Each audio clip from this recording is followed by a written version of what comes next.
Roswitha, Bunny Girl Limited Dress Up. A part of Roswitha's hair was tied into the shape of two rabbit ears. She wore a black tie around her neck, a low-cut bodysuit, and black stockings over her legs. Her clothes have been changed from the purple nightgown she wore earlier to the current Bunny Girl outfit. Her lying posture on the bed was even posed like a little rabbit. This is Leon's clothing preference. Leon's face blushed even redder when he saw the current Roswitha dressed up as a beautiful and charming little rabbit. He wanted to turn his face away, but his eyes couldn't help but glance down. He scratched his cheek with his hand and shyly evaluated her. "I didn't expect it to be quite suitable for you." The dragon mark on Leon's chest seemed to sense his inner calling, and suddenly emitted a dazzling purple light. It flickered, as if expressing his inner emotions at this moment. Leon noticed the flickering light on his chest, and nervously lowered his head. Sure enough, this is his dragon mark shining up. He looked flustered and hurriedly tugged at his clothes, saying in great surprise, "Wow, why did the dragon mark suddenly light up at this moment?" Leon recalled the words that Roswitha had said to him. At that time, the dragon mark on her chest was also in a glowing state. She crossed her hands in front of her chest, her eyes filled with the queen's unique arrogance. She looked down at him and said to him, "Oh, I forget to mention, when two people bear the dragon mark, it reacts whenever one of them wants to connect with the other." Roswitha's words were recalled in his ears, and memories related to dragon mark also surfaced in front of him. He vigorously waved away the memories in front of him with both hands, trying to drive them away. He was still searching for reasons for himself. "Go away, go away. How could I have such thoughts about Roswitha when I am sober? It must be due to the bunny girl costume." In order to calm himself down and make the dragon mark disappear, Leon decided to do something. "I'd better calm down by reading the 3 honors and 3 shamas of the Dragon Slayer 10 times first." He closed his eyes, clasped his hands together, and whispered something. The 3 honors and 3 shamas of the Dragon Slayer. Proud of being loyal to the Empire, ashamed of colluding with the Dragon Clan, proud of shedding blood on the battlefield, ashamed of fleeing in the face of battle, proud of slaughtering dragons and guarding the home, ashamed of betraying and defecting to the enemy. The 3 honors and 3 shamas of the Dragon Slayer are a few sentences he himself composed to remind himself of the responsibilities of the Dragon Slayer. After quietly reciting the 3 honors and 3 shamas of the Dragon Slayer, Leon's heart slowly calmed down. The dragon mark on his chest also slowly disappeared. He breathed a sigh of relief. Luckily, he suppressed the dragon mark. Otherwise, the same thing would have happened again as last night. That was a close call. Leon turned his head again to look at the sleeping Roswitha, and then at the clothes he had carefully dressed for her, lost in thought. If he helps her take it off like this, it feels like he won't achieve the goal of revenge. However, it's rare to dress up Roswitha like this, and it would be a pity if I didn't record it. Leon thought for a moment, and suddenly came up with another idea. I remember she had a household camera. Based on his previous memories, he found the cabinet where Roswitha stored the camera. He bent down, pulled open each layer, and reached in to carefully search for a while.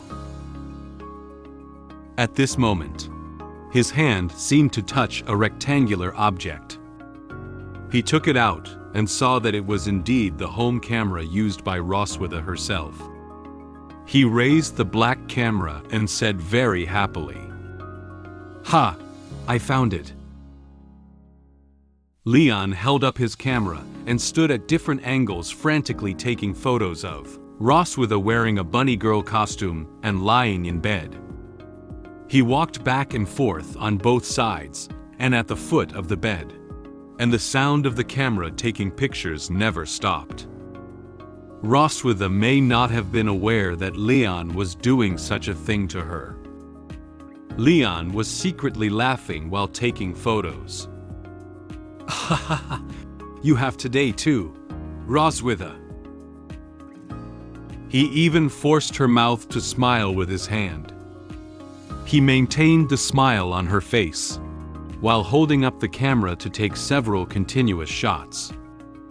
"Come on, wife, smile." After taking photos of Roswitha, he carefully examined the photos he had taken from various angles in the camera. He looked up at her again, revealing a wicked grin.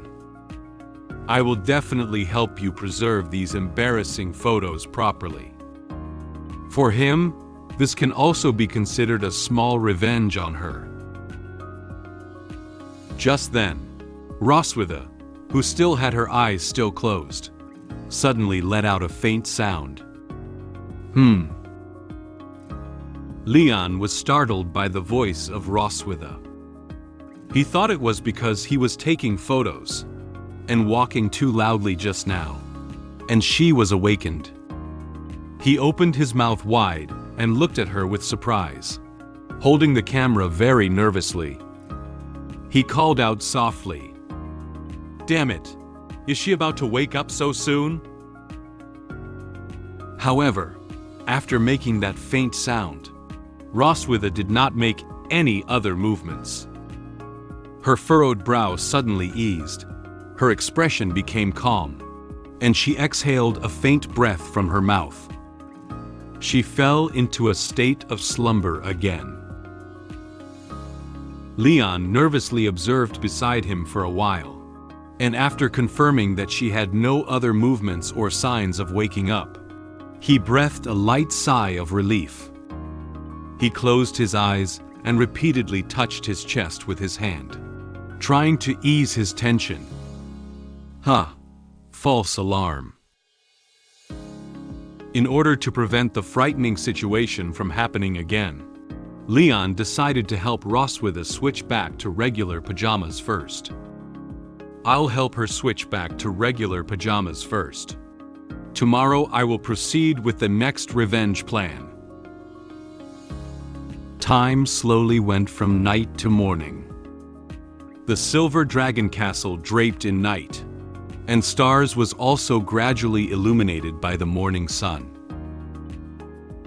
Noah left the room and walked down the hallway, wanting to visit her mother. Suddenly, she heard a rapid sound of running. Muin ran quickly behind her. She ran while urgently calling out to Noah. "Noah! Noah!" Noah heard something wrong with Muin's shout, so she quickly turned around and looked at her. Seeing Noah stop, Muin also stopped to catch her breath. Noah looked at her with a gentle expression and asked her what had happened. "What happened? Take your time." Muin was holding a Rubik's Cube in her hand, but her expression looked a bit worried. She held up the Rubik's Cube to show to Noah, and said with some grievance, "My Rubik's Cube broke, and I wanted to go find Dad to fix it, but I couldn't find him anywhere." Noah furrowed her brow, as if the thing she was most worried about had happened. Could it be that he wanted to escape while Mom was unconscious? She had long suspected that Leon would do something while his mother was unconscious, but she didn't expect him to abandon her and run away alone. At this moment, Muin felt a pulling force. She lowered her head and saw that Noah was holding her hand. Noah wanted to accompany her to find their father. She comforted Muin. "Don't worry. I'll go find him with you." They held hands together and ran in the hallway, planning to go to other parts of the castle to find Leon. Muin ran while shouting in the hallway. "Dad, where are you?" Hey! Have you heard about it? SF Light Novel is going to share a new comic. I have already shared a new comic. The name of this comic is The Blonde-Haired Villain. In Girl Overlord novel, also longs for happiness.